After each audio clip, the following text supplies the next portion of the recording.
Hello. Today we are going to read about polar vertex. तो जैसे news में तुम कोल्ड वेव के बारे में सुनते रहते हो, तो अगर तुम्हें कोल्ड वेव समझना है तो तुम्हें पोलर वर्टेक्स के बारे में जानना होगा।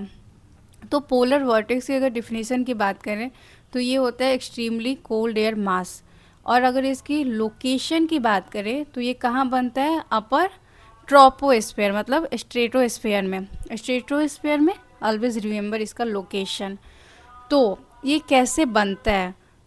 तो इसके फॉर्मेशन का रीज़न होता है, रीज़न जुड़ा होता है हमारे एटमॉस्फेयर से। तो अगर पोलर रीजन की बात करें तो पोलर रीजन जो होता है वो बहुत ज़्यादा ठंडा होता है, वहाँ पे टेम्परेचर जो होता है एक्सट्रीम होता है। क्यों? एक तो देखो सूर्य की किरणें वहाँ पे बहुत कम पहुँचती है। सेकेंड की वहाँ पे आइस होता है। आइस जो होता है वो क्या करता है? सूर्य की किरणों को रिफ्लेक्ट कर देता है। ये जो सूर्य की किरणें रिफ्लेक्ट होती है उसको क्या बोलते हैं? अल्बीडो इफेक्ट। तो आइस का जो अल्बीडो इफेक्ट होता है वो काफ़ी स्ट्रांग होता है।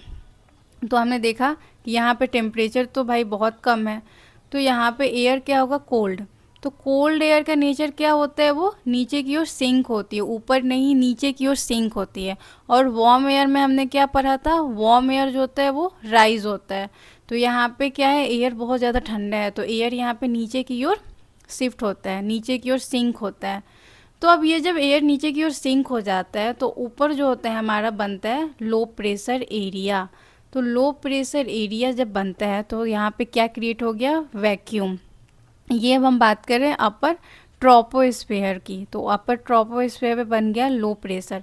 तो लो प्रेशर बन गया तब आसपास से इसके तरफ एयर अट्रैक्ट होंगी, क्योंकि एयर जो है वो वैक्यूम को फिल करती है।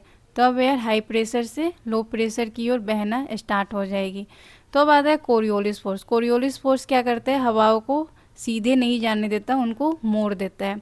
तो ये हवाएं अब मुड़ जाएंगी एंड सर्कुलर मोशन में बहने लगती है। तो यही जो सर्कुलर मोशन में बह रही है ठंडी हवाएं, इसी को बोलते हैं polar vertex. It is so simple. Polar vertex जो है सर्कुलर मोशन में बहती हुई ठंडी हवाएं हैं जो कि अपर ट्रोपोस्फेयर में बनता है। क्यों? क्योंकि अपर ट्रोपोस्फेयर में लो प्रेशर क्रिएट हो जाता है। तो अब बात करते हैं कि इसका सीजनल बिहेवियर। पोलर वर्टेक्स जो है इसका सेम नहीं रहता है, सीजन टू सीजन इसका बिहेवियर चेंज होता है।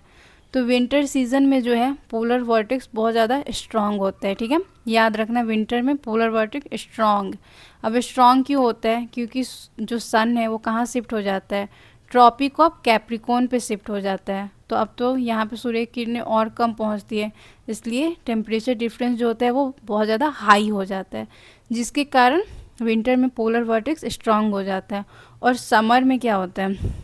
समर में टेम्परेचर डिफरेंस जो होता है ना वो इतना ज़्यादा हाई नहीं रहता है, लो रहता है। देखो क्या होता है, क्योंकि फिर ये इक्वेटर पे आ जाता है, नहीं मतलब ये कैंसर पे शिफ्ट हो जाता है, ट्रॉपिक ऑफ कैंसर पे शिफ्ट हो जाता है। तो उसमें फिर थोड़ा मोड़ा जो है सूर्य की किरणें यहाँ पे पहुँचती है, तो टेम्परेचर डिफरेंस उतना ज़्यादा नहीं रहता जितना कि विंटर में रहता है। तो समर टाइम पे याद रखना पोलर वर्टेक्स वीक हो जाता है एंड देन की विंटर में स्ट्रांग हो जाता है।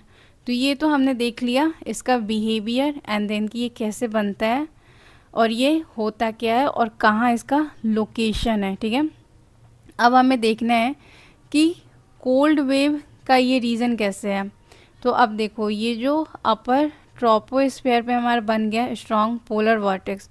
तो ये जो पोलर वर्टेक्स है ना इसको बांध के अपने जगह पे रखने का काम कौन करता है? Jet stream. जेट स्ट्रीम क्या है? जेट स्ट्रीम जो है अपर ट्रोपोस्फेयर पे बहने वाली हवा होती है। तो इसको बोल सकते हो कि बांध के रखती है इसको लोकेशन को, और ये मतलब इसको लोअर लैटिट्यूड से आने से रोकती है। एक तरीके से जेट स्ट्रीम जो है ना बाउंड्री की तरह काम करती है, वार्म और कोल्ड एयर को एक दूसरे से बांध के रखती है। और इसको जो है इसके स्थान पे बांध के रखने का काम कौन कर रहा है? Jet stream. तो अब क्या होता है ना, कोई रीज़न से मान लो क्लाइमेट चेंज या कुछ भी रीज़न से ये जो हमारा जेट स्ट्रीम है वो वीक हो जाता है। तो वीक हो जाता है तो इसका स्पीड बहुत ज़्यादा स्लो हो जाता है। तो स्लो होने का नहीं बहुत वेवी हो जाता है, बहुत नीचे डीप आ जाता है। जब ये अब डीप आ गया तो पोलर वर्टेक्स को भी नीचे आने का मौका मिल जाता है। ठीक है, तो अब ये जब नीचे आ जाता है तो आप बोल सकते हो कि ठंडी हवा जो है वो लोअर लैटिट्यूड तक आ गई।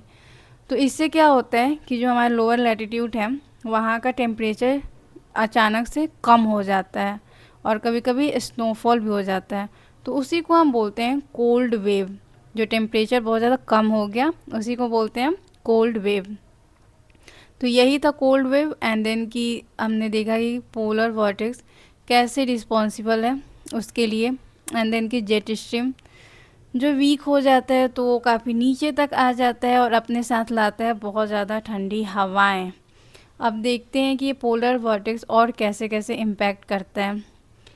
तो पोलर वॉर्टेक्स जो है देख लिया कोल्ड वेव लेके आता है।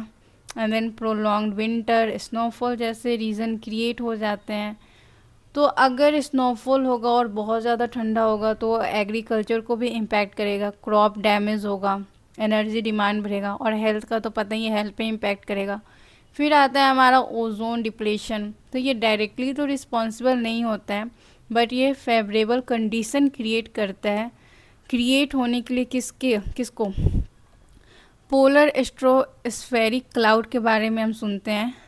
तो इसके क्रिएट होने के लिए ये एक फेवरेबल कंडीशन क्रिएट करता है और ये क्लाउड जो होता है वो ये रीज़न होता है ओजोन डिप्लेशन के लिए। तो यही था cold wave and polar vortex.